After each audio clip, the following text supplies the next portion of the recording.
Blaine, having overcome his own health scare, is back at work and encounters unexpected emotions, from the admiration of his peers to the poignant words of a young patient, Max.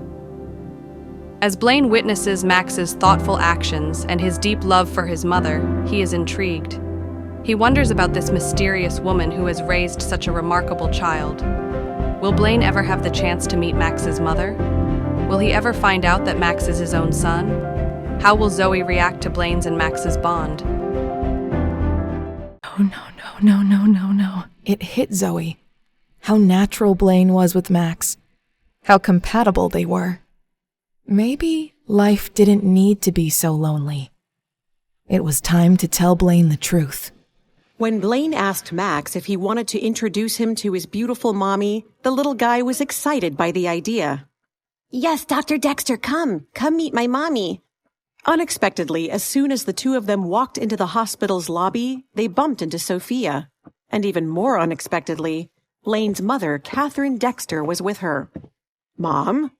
When Blaine saw the dignified and graceful woman opposite him, he was pleasantly surprised. His mother was hard to get close to, and he wondered why she had come. What are you doing here? Son.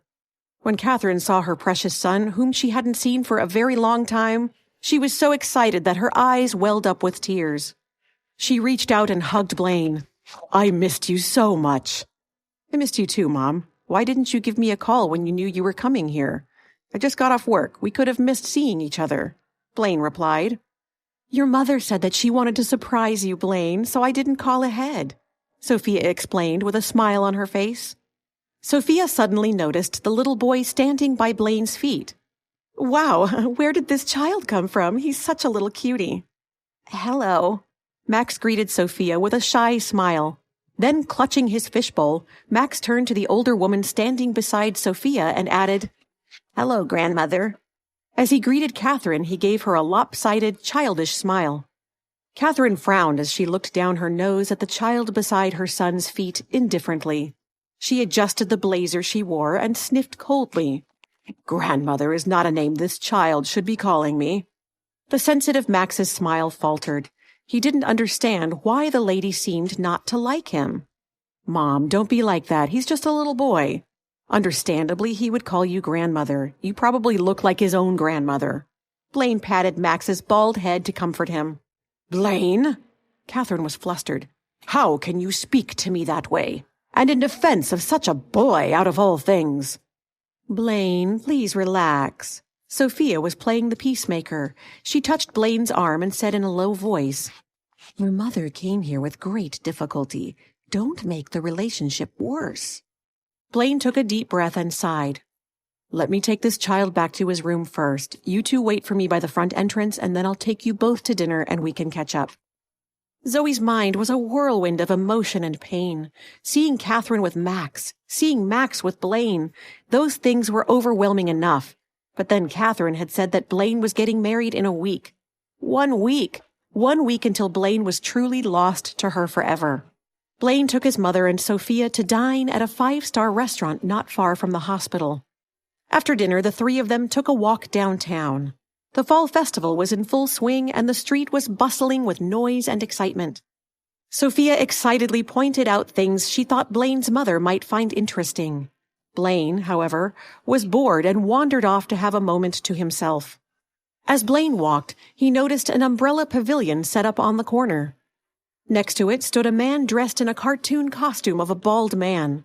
The costume man was vigorously promoting the box of condoms in his hand. Drawing a little closer, Blaine decided, no, not a man after all. The person inside the costume was a woman. Blaine could hear her trying hard to promote the condoms in her hands. Don't miss out! Luxurious comfort, super thin experience, textured interior. Why did her sincere voice sound so familiar? Blaine suddenly stopped. His dark eyes were suddenly on fire as he stared fiercely at the costumed woman. Sir, give it a try. You won't regret it. 50% off tonight. Buy a box. I'll buy a box. Suddenly a voice as cold as ice sounded in Zoey's ears. The smile on Zoey's face, which was covered by the head of her costume, froze on the spot before disappearing completely. Oh my God, why was Blaine here? Blaine's increasingly furious eyes were glaring at Zoey. She knew that he'd recognized her. Just as Zoey was about to remove the head of her costume to argue to the death with Blaine, she caught sight of Sophia approaching. And Catherine was with her. Zoey panicked. Her face turned pale under the costume. Then Zoey did the only thing she could think to do. She ran. Zoey's heart pounded in her chest as she fled, the humiliating laughter of the crowd ringing in her ears. Blaine, his face a mask of fury, pursued her, his long strides quickly closing the distance. Sophia, bewildered, watched the bizarre spectacle unfold, while Catherine, her lips pursed in disapproval, remained eerily silent. Will Blaine catch Zoey before she can escape? How will Zoey explain this humiliating encounter to her boss? Will this disastrous encounter permanently damage her relationship with Blaine? What will Catherine think when she discovers the truth about her son's interest in Zoey? And what secrets will be revealed as the truth about Zoey's identity comes to light? Hi, Zoey here. If you are wondering what happens next, then download the Pocket FM app and listen to the exciting episodes of Rekindled Heartache now.